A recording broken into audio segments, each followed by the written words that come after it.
La mort subite de Zachary Mitchell, 21 ans, semblait inexplicable. Il était en excellente santé physique et affectionnait particulièrement les sports acrobatiques. À l'été 2016, il a sombré dans le lac Saint-Pierre en Outaouais après avoir effectué un plongeon qu'il était habitué de faire. J'ai demandé au coroner comment est-ce que mon petit poisson a coulé dans l'eau et se noyé. J'avais besoin de la vérité. Sa mère, Heather Mitchell, raconte pour la première fois son histoire à la télévision. À l'époque, elle ignorait que dans les heures précédentes, son fils avait consommé du Red Bull. La coroner qui a étudié son dossier est sans équivoque. Toute la preuve appuie le fait que les boissons énergisantes ont contribué à une arythmie et le fait que Zachary était dans l'eau, bien là, il a sombré et il s'est noyé.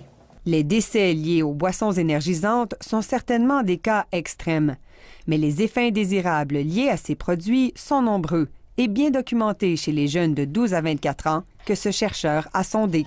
We found that just about half of anyone who'd ever tried an energy drink.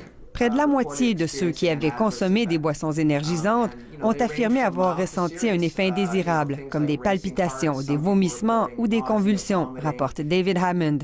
Ces études sont parmi les plus récentes au Canada sur la question. Ces effets ne sont plus rendus publics par Santé Canada depuis 2013.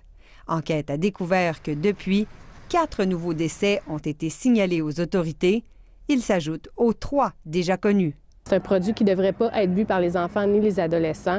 Et malheureusement, c'est le grand public cible et c'est ceux qui en boivent le plus. C'est ceux qui sont le plus sensibles aux effets néfastes. Et en plus, souvent, ils les boivent dans un contexte justement d'activité sportive. C'est très préoccupant.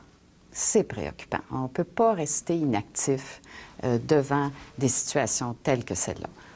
Interpellée par nos révélations, la ministre québécoise de la Santé envisage d'interdire la vente des boissons énergisantes aux moins de 16 ans.